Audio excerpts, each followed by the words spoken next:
The evening sun began to dip below the horizon of Lanford, casting long and spindly shadows across the worn wooden porch.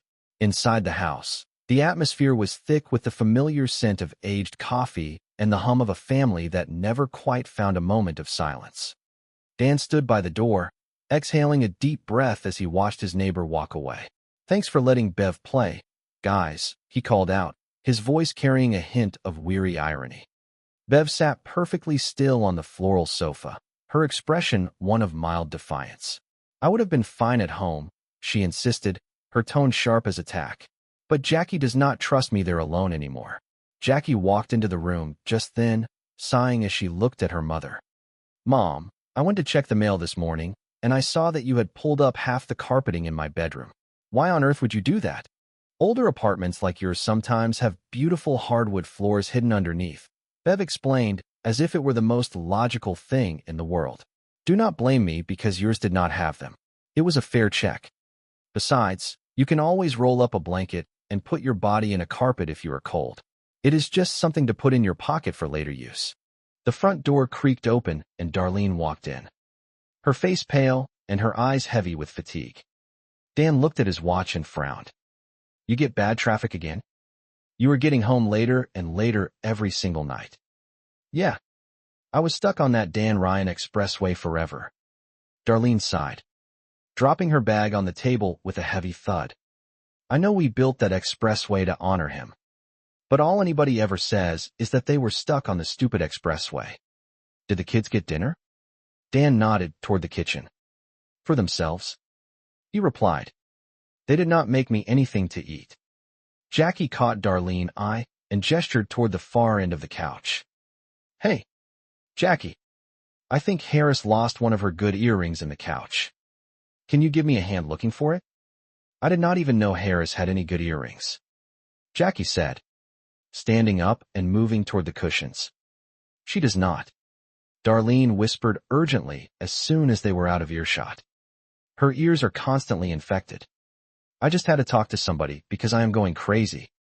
"Oh, pretend we are looking through the couch so no one suspects anything." "What is wrong?"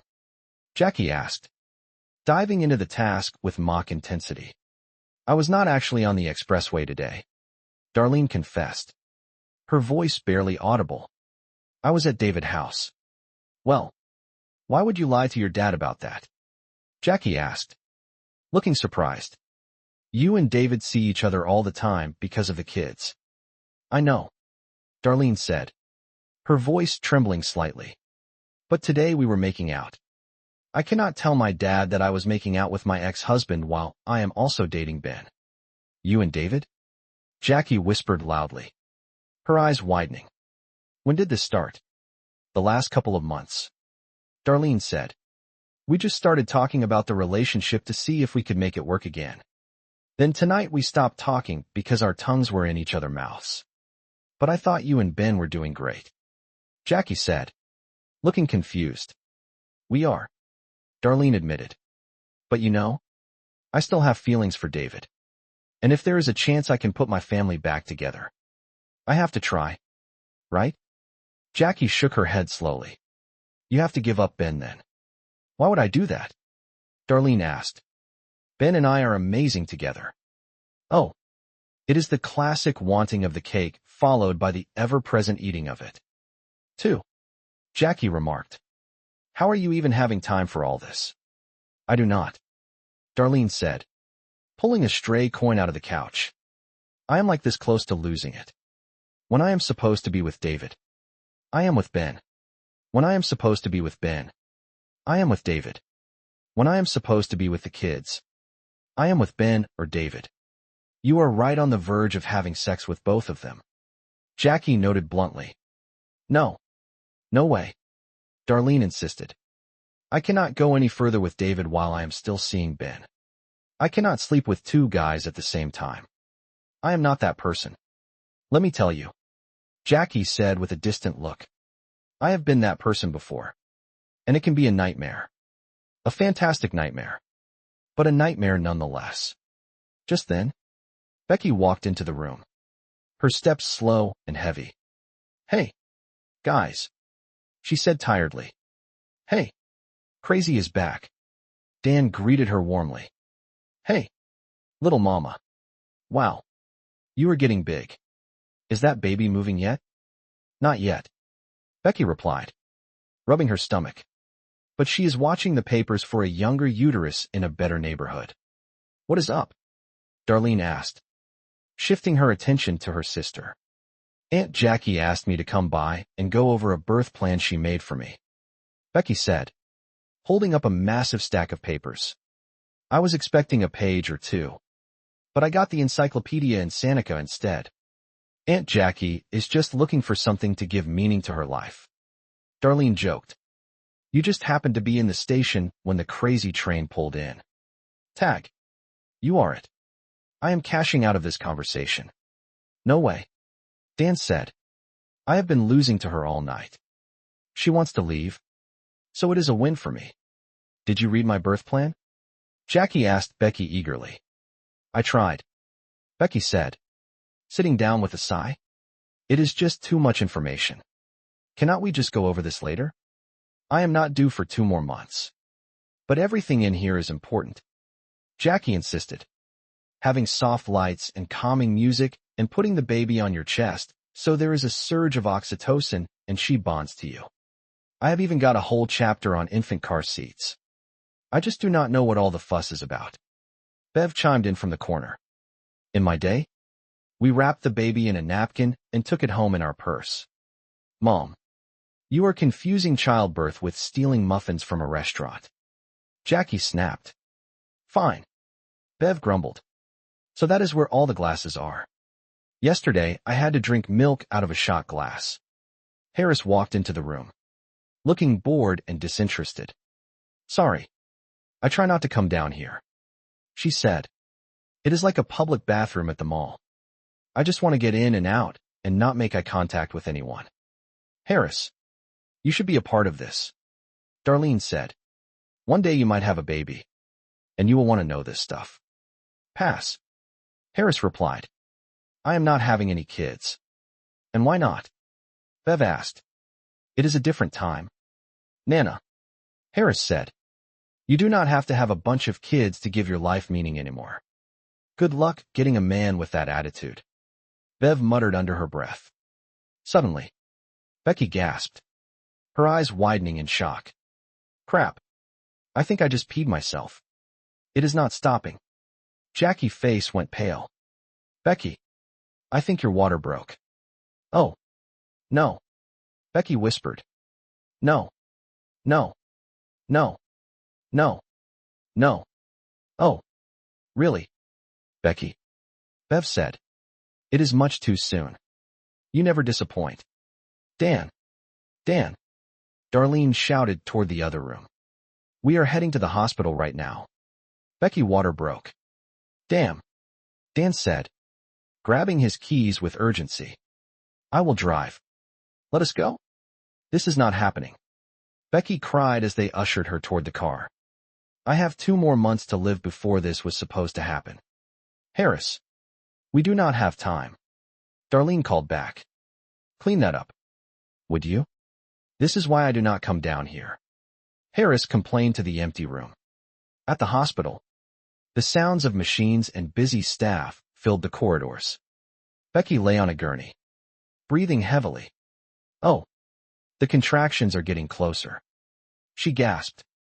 Why are they not taking me in yet? We have to stop this. Dad is getting a nurse. Darlene reassured her.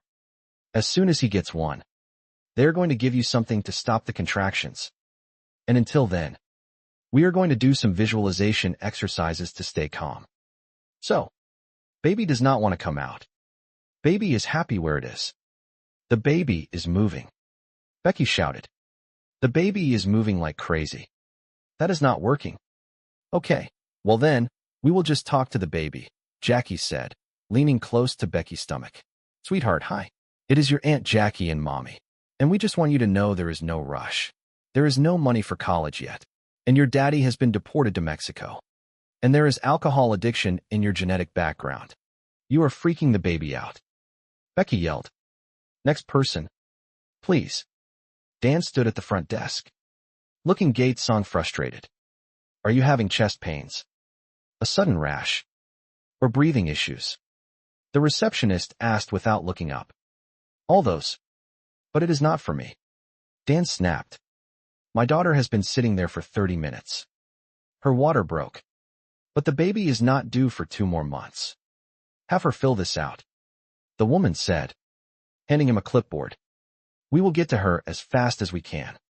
No, Dan said, pushing the clipboard back firmly. You take her in, and I will fill out the forms while she is in there. I want somebody to see her now. Forms first. Care second. The woman replied flatly. How about I wheel her back there myself? And you try and stop me? Dan threatened. An orderly stepped forward quickly to intervene. Orderly. Take the geriatric pregnancy into a room. Please. The woman called out. Geriatric? Becky yelled from her seat. You are so lucky that I cannot get up and come over there, because the baby would fall out of me right now. The next morning, Ben walked into Darlene's office. Hey, he said softly. You did not have to come in today. You were at the hospital all night. Oh, I missed you. I missed you, too, Darlene said, giving him a quick and tired hug. How is Becky? Ben asked. They are still waiting to see if the medication will stop the contractions completely. Darlene explained. My dad and Jackie are there now. But actually, I looked over some stuff in the waiting room. There is a typo in the proofs of the magazine. My work does not have typos. Ben teased. Oh, could you do me a huge favor and run down to the coffee shop and get me another cup of coffee with agave? And on the off chance that the shop does not have agave, is there another exotic plant that you will accept? Darlene joked. Yes. I will take black tar heroin. Ben replied with a laugh. Got it, Darlene said. As soon as Ben left, Darlene's phone rang. She answered it quickly. Hey, David. I am at work. What is up? Yeah, that would be really sweet. I will come by and pick you up. And we can both go to the hospital together. Okay. Love you. Too. Ben walked back and just then, looking surprised. Daddy? I have never heard you call your dad Daddy before. Yeah. I am feeling very fragile right now. Darlene lied quickly. I need my daddy. Oh. Ben said. I just forgot the wallet on the back counter. Oh. You know what? I do not need another cup of coffee. I am already vibrating. All right. I gotta be honest. I am worried about you. You look exhausted. Yeah. It is that stupid expressway. Darlene said. That is the problem. Oh. We both know what the solution is. Ben said, taking her hand. You move in with me. You know those signs that say if you lived here, you would be home and having fun with Ben by now. You would be home and having fun with Ben by now. I love you. You know. Darlene said. But I just really cannot think about this right now. Okay. Tabled for another time. Ben conceded. At least let me just drive you back to the hospital and keep you company. No. You know what? That is so sweet. But it is just too many people at the hospital. Darlene said. When you are expecting a preemie, they give you a smaller room. Darlene went home later to grab some things for her sister. How is Aunt Becky? Harris asked. Pretty much the same. Darlene said. I'm just going to grab some stuff for her and run back to the hospital. Okay. Do you want me to save you some kale salad? Listen. Let me tell you about kale. Bev said, appearing in the doorway. In the old days, you would go to the cafeteria, and it was the green stuff that kept the ice from touching the cottage cheese. It is all hype. You do not go from garnish to superfood overnight. I feel so stupid. I fell for it. Harris muttered. Suddenly, a loud knock came at the door. Dan answered it to find a stranger standing there. Hi. How can I help you? I am looking for Harris Healy mother. The man said. She is not home from work yet. But I am the grandfather. What can I do for you? Your granddaughter goes to school with my son. The man said. And she sold him a homemade pot cookie. Dan sighed heavily. Okay. I can kind of believe she sold him pot. But I do not believe she baked anything. Believe it? The man said. Kyle freaked out. And I was up all night trying to reassure him that time was not standing still. Yeah. Stuff does get on top of you. Dan admitted. Listen, I am really sorry. We would never want that to happen to any kid. You tell her I had to take him to urgent care. The man continued. I am out $200. And I needed to pay for my tattoo removal. My new husband cannot handle looking at my ex-husband's face while he is behind me. Your first husband liked looking at his own face? Dan asked. It was a red flag I ignored. Okay. The man snapped. I am really sorry. I cannot help you with the money. Dan said. I do not have it right now. All right. Well, maybe I will just take something worth $200. The man said, looking around the living room. I will come back when the mother is home. He walked out just as Darlene was coming in. Hey, are you Harris Healy, mother? He asked. Because if you are, you owe me money. Nope, Darlene said, slipping past him into the house. Well, tell her I will be back. The man yelled from the porch. I will. You have a blessed day? Darlene called out. She turned to Dan. What the hell was that all about? You got a problem? Dan said. Your daughter is selling pot cookies at school. What? Darlene asked. How come when I get home? It is never because somebody got a scholarship? Where's Harris? At the hospital. Dan said. Damn. What is wrong? They could not stop the labor. Dan explained. The baby is coming now. All right. We got to get going before Bev wraps it in a napkin and puts it in her purse. Back at the hospital, Becky was in the final stages of labor. Okay. Just one more push. The doctor said. I cannot. Becky cried. You can. Jackie encouraged her. It is a preemie. It is small. One more push. Becky gave one final effort and then fell back. Gasping. Oh. My God. She is here. She whispered. Nurse. The doctor called out. Is she okay? Becky asked. Panicked. Why is she not crying? You did great. Jackie said. Just rest for a second. Why are they not putting her on my chest? Becky asked. This is exactly what is supposed to happen. Jackie explained. They are going to take her to the neonatal intensive care unit. I want to see her. Becky cried. Just let them do their jobs. Darlene said softly. It is okay. Does she look normal? Becky asked. Yes. Jackie said. Then why cannot I see her? Because she is very small. Jackie said. She cannot be seen by the naked eye. This is all my fault. Becky sobbed. I am too old. I drank too much.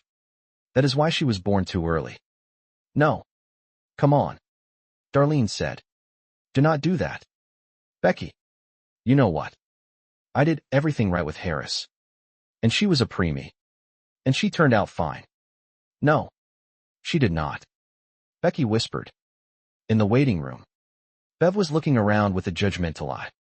The county emergency room always reminds me of that scene in the movie Gone with the Wind with all the soldiers laying on the ground.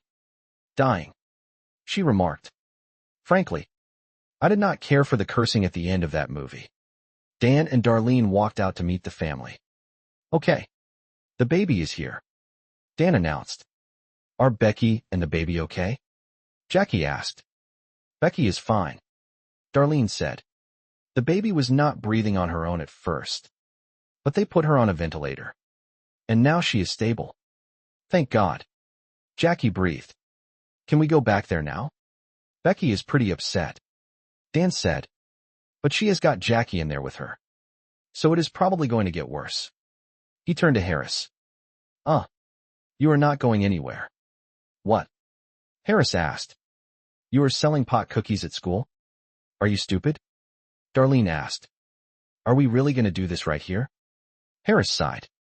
Yes. We are. Darlene said. Call mother came by. She had to take him to urgent care. I told him only half a cookie.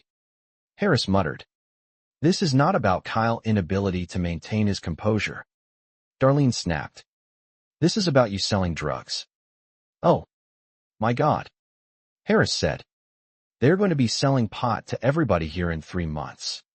Nobody cares. And it is not like I am eating it. What? Dan said. Hey, you cannot eat it. You cannot sell it. And you are underage. And by the way, who are you getting the weed from? It is everywhere. Harris said. Everybody is selling it.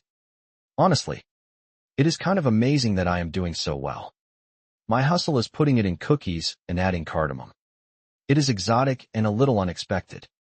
You are actually bragging about this? Darlene asked. Do you realize if Kyle's mother had called the police, you would be sitting in jail right now? You are going to give me all the money you made from this. I am taking your phone away. And you are not leaving the house for the rest of the semester. Oh. Wow. Harris said. I am grounded. Like you are going to know if I am even home. You are never around. You really think it hurts me pointing out that I am not a good mother? Darlene asked. Like water off a duck back. Baby. Dan turned to Bev. Bev. He said. Yes. Dan. It has been a long day. So please do not take this the wrong way. But why are you here? Everybody has got to be somewhere. Bev replied. I have had a crappy day. Dan sighed. Becky was afraid to see the baby. But now she wants to. So I gotta go back to the hospital. There is pie. Bev said. I got enough for everybody. God bless you. Dan said. I was wondering where you were. I am only asking because it has been just me and Bev here for hours. Hours. Bev agreed. Did you know that when Jackie was born, she caused my bladder to drop into my vagina? You had to say that now, didn't you? Jackie said as she walked in. Well, I am not going to let you ruin this for me. No offense, Dan, but I do not like to watch you eat. Darlene looked at her father. You enjoying that pie? Dad. Smells great. Huh. Yep. Dan said. Love the smell of apple pie. So you can smell apple pie? Darlene said. But you cannot smell the smell of pot cookies baking in your own house. What? Dan asked. How did you not know what Harris was doing? Whoa. Dan said. You are going to blame your kids selling drugs on me? Yes. I am. Darlene said. Because you are here and I am not. Whose fault is that? Dan asked. I am working. Darlene replied. Oh. Are you? Dan asked. Because you are getting home at 10 o'clock. I do not know if you are with Ben or what you are doing. But you are definitely not coming straight home from work every night. Oh. So I am not allowed to have a personal life? Darlene asked. Because I remember when I was a kid. You would go straight from work to the lounge. You would have a beer. Then you would come home and you would say, there are my girls. And then you would go to the garage to fix a bike. Hey, I worked very hard day and night to support this family. Dan said. And I was always there when it counted. You need to get your head in the game and raise your kids. I already raised mine. Oh, did you? Though? Darlene asked. Because I am pretty sure it is Mom who raised us. No. Dan said softly. If we are going to be honest. The television did. Later. In the hospital. Becky stood by the glass. Looking at the tiny baby. How is she doing? Darlene asked. Oh. Every now and then. When she is trying to move her little arms. She punches herself in the head. Becky said with a tearful smile. She is definitely a member of this family. Oh. Another member of the family in the world. Darlene said. What we do not have in quality. We make up in volume. Darn right we do. Dan agreed. Grammy Becky is here to see her baby. Are you ready? I think so. Becky said. Oh. My God. She is so tiny. Look at all the tubes. I know. It looks scary. Darlene said. But all those things in there are helping her get stronger. She is looking at me. Becky whispered. Yeah.